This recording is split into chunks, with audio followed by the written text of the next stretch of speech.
Hey everyone, welcome to the market review. This week is going to be a bit more long because I've been looking at stuff and it's becoming a bit confusing and I want to go into more detail on it. But I'll start with the SPY forecast. Looking at things, I'm a bit less bullish due to how the market is set up, in that I think we're going to have a rotation-based rally, and that will limit index gains. Aside from this, we are still in this broadening formation. I redrew the lines a bit. This is what it looks like now. We are above the ribbon here. This is daily ribbon. I'm going to turn it off now because I just wanted to show you that we are above it. Uh, and aside from this, like, I still think we are going to stay within this range and possibly do another pullback later on. I At this time I would kind of be surprised if we make it to 700 in the Santa rally. But target one and two, these are based on ATR levels on the quarterly, yearly, and monthly. So this is essentially the same target, this 92, 95 each, let's say, range where we can get also the top of the broadening formation. And I think we can maybe even do like a small pullback here, then continue going higher, and then we hit this, maybe overshoot and then go sideways. So this would be hit relatively quickly. So something like this. So we hit this next week even, and then we kind of go sideways and potentially do a pullback after this. The more bullish version is that we actually go and hit the 700 one. Still have time to do this, and then potentially the beginning of a pullback. We'll see how it goes. So this is the base forecast. Target, first target here, second target all the way to 701. We'll see which one we get. Now, if that's all you wanted to see, you can stop watching. If you want to see the in-depth version and the confusing part, we begin it now. So first of all, number one trade on first day for SPY. We have a number two here from the September OPEX. Uh, Quite unusual to see this and consider it to be a bullish catalyst at this point, like we've been distributing here. We also have on IWM, we had a number one as well on September, number two on Thursday as well, and we are below that. Doesn't really mean much in the short term, like we can go back above, but you can see IWM is also in a broadening pattern. Qs is even more special, like we had the number one at the low here in November, number seven here. But the strange part about Qs is that we have a lower low, so low here, and this is a barely lower low, but still a lower low, and a higher low as well, which is kind of bad for Qs. And we have, sorry, RSP making higher highs. So this, which is equal weight, but still a broadening formation as well for this one and close to the high. So Qs have been underperforming and it's basically in a downtrend right now, and hasn't really outperformed much. I mean, in the past 2 days it did, but it's been lagging the other indexes. You could say it's bullish because the rally is broadening, but on the other hand, can we really have like a major bull market without tech participating in as the leader? And I think the answer is no. So this is quite concerning on that side. Now, on the rotation market aspect, we've been having like metals. SLV looks like a bonkers chart going exponential here. But like I told you guys, we had SLV. So we had the number one here, follow up number six, follow up number five. It's looking kind of shaky, and this is a common pattern that uh, a blow off pattern. GDX. It says number three, but it's actually number one because the other ones are based on wrong data, which will be fixed next week. But number three here, so number one basically, GDXJ number one as well. Then we have SLVR with number one here and prices below it right now. So precious metals, which have been the main driver of this rotation and of the holding the market up, look kind of sketchy in my opinion. So we should see them top out and start dropping, and that money will go into something else. What that something else is, I don't know. Then one other thing that happened, KBE, which is banks, had a number one on Friday. Cree had a high rank one as well, number eight. So again, banks have not really like. Let's look at JPM, which again looks kind of distributed. This was the number one trade, and we are basically not above it from number one trade from September OPEX, and we are not above it right now, or we are above it right now, but it's been struggling and going sideways. And this doesn't look to me like a build up towards a breakout. It's more like a sideways distribution range. Obviously, it can poke above from time to time, but it will eventually resolve to the downside, in my opinion.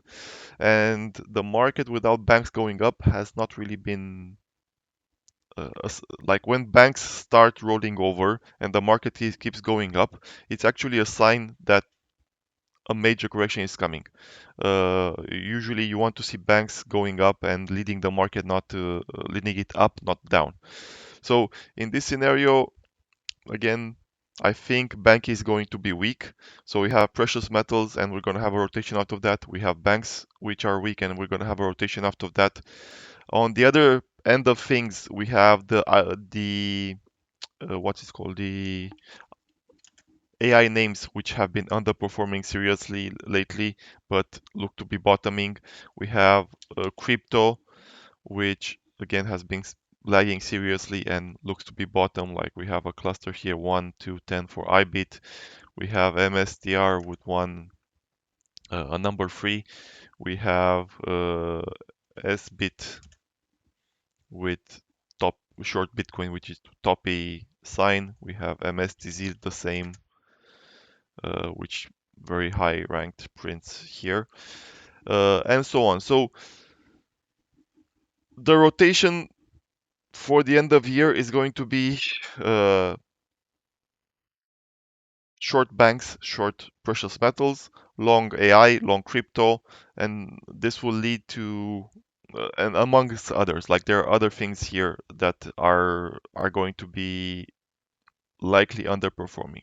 But this will lead to most likely tech making new highs and getting out of this downtrend because we really need tech to prove that it can go higher for the market to go higher.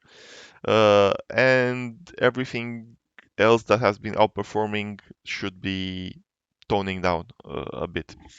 But the concerning part for post Santa Rally is that if what I said realizes, it's going to be most likely like a dead cat bounce kind of thing, or not necessarily dead cat bounce, but let's say we have crypto and crypto starts going up, and we have IBIT like maybe going to 100k. Once we hit that 100, and which is a sizable rally, like we go from here like 13%. 30% over the next 2 weeks is pretty good for even for Bitcoin. So we go to 100k, and then maybe wash a bit, and then there will be a pullback. That pullback has to happen, and it will be a higher low, which is good. And it's a basis for moving higher later on. So this is kind of how I see it playing out if we get the bullish version of it, and only get a soft pullback in January. But this is still a bit concerning for January. Like this can be much worse than I drew it right now. We'll see when we get there how things shape up. Then on the other hand, we had economic data. We let's look at inflation. You guys know that inflation came in very soft, like 2.7 headline, and this is somewhat to be expected based on the other data which has rolled over as well. We have unemployment which came in very hot at 4.6, also concerning. And despite all of that, we have yields which basically stayed in the breakout. Where the fuck are yields? Yields. Here. So we have the 10-year. It pulled back a bit, obviously, but we are still in breakout mode. And on Friday, plus 0.61. Uh, Again, quite unusual to get like a 4.6 print on unemployment, get a very soft CPI print, even though it's sort of fake and the market doesn't believe it because it didn't include a lot of the data that it usually does due to the shutdown. But this belief in yields is also suggesting that we will get some sort of bigger pullback in January. Um, then we have breadth, which in spite of the move up this week, let's do SPY.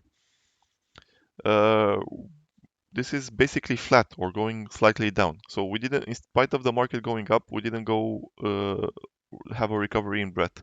And both the down days and the up days in new vol, devol were sort of mehish, like in the 55, 65 range, both down and up. So the market isn't going up, isn't going down. It's just like going nowhere. And why I still think we can get the Santa rally is because sellers go away. Like we have a short week, 24th is a half day, 25th is off. Like who's gonna sell here? Everyone knows the Santa rally is coming. Why would you not take profit of that to, I don't know, get out a bit, or if you have longs, or just ride the rally that we get in this 2 week interval. So I don't think we will go up from actual bullish activity and sentiment. We will go up because there will be a lack of buyers. So I don't think there will be sorry, not a lot of buyers, a lot of sellers. There won't be a lot of sellers here. Everyone will take it easy, just ride the wave from the Santa rally.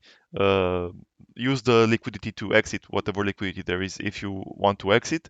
And then other than that, there will be virtually no opposition of the Santa rally, in my opinion, and we'll just drift slowly higher, but nothing really serious. So there won't be any type of active buying like crazy and stuff like that. It will just be a drift higher because lack of sellers, something like that.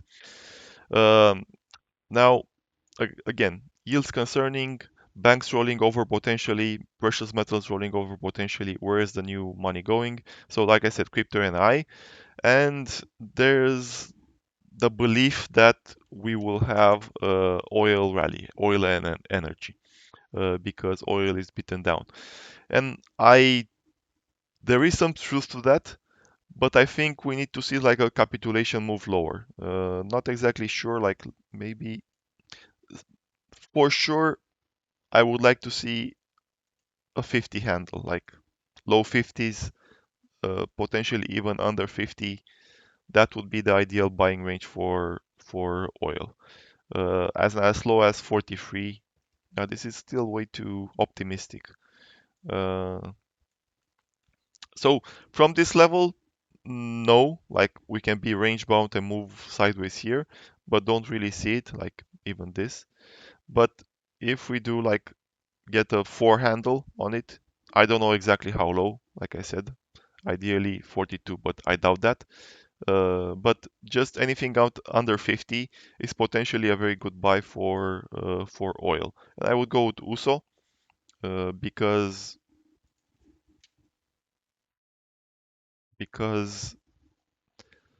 surprisingly oil stocks have been going up quite a lot, and I don't want to buy this. I would rather buy USO and just deal with that.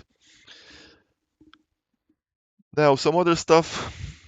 I was looking at, let's say, DAX, and DAX looks pretty good. AEX looks pretty good. UK 100 looks pretty good. for a breakout. Even the China stuff looks quite decent, like this. Maybe we get a breakout here. So maybe the sustained breath we need for the market to continue going up even in January is going to be from this. Like momentum creates momentum, and maybe if we get a breakout in DAX, let's say, which is like a falling wedge, a falling broadening formation here, which looks pretty good. And if we get a breakout here, it brings more desire and more conviction in the bullish thesis, and people start actually going long. Because this is a nice setup. I would see DAX going to 25k plus if we get a breakout here. But from the US side, I don't really see a reason to be bullish. Like mm, it's strange that yields are going up while we get very bad slash good economic data, because the good CPI print combined with the unemployment going to 4.6 can be a bad sign, meaning why we're supposed to be getting hot CPI, why didn't we get hot CPI? Well, maybe that's a recessionary signal actually. Maybe it's not a deflationary or inflation going down signal. Maybe it's a we're going into deflation kind of signal. We'll see how it turns out. Right now, again, like I said, it's kind of confusing to me. I need more data and I need to see how things play out to make a better judgment on the setup. But this, in essence, for the next 2 weeks, this is the forecast. This is a bullish one, although not very highly bullish, like 1.6 until here and almost 3%, 2.7 until here, if we get the full one. My base scenario is that we get here. I probably take profits on all my longs if we get to this point and just wait it out and see what happens. Obviously, I will reassess, but that's kind of the setup. So, hope it helps. That was it for today. Have a good one. Bye bye.